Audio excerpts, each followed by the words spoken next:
ಆಗೈ ಸೋದರ ಗೊಂಬೆಯ ಕಥೆಯು ಕೊನೆಯಾಗುವುದೇ ಕೊನೆಯಾಗುವುದೇ ಆಡಿಸಿ ನೋಡು ಬೀಳಿಸಿ ನೋಡು ಉರುಳಿ ಹೋಗಲು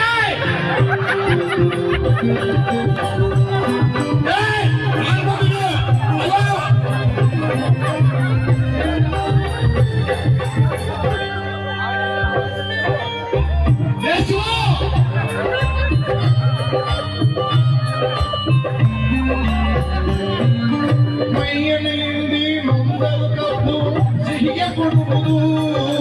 ದೇಯುತ್ತಲಿದ್ದ ಕನ್ನದ ಪರಿಮಳ ತುಂಬಿ ಬರುವುದು ನಾನೇ ಉರಿದರು ದೀಪವು ಮನೆಗೆ ಬೆಳಕ ಕೊಡುವುದು ದೀಪ ಬೆಳಕ ಕೊಡುವುದು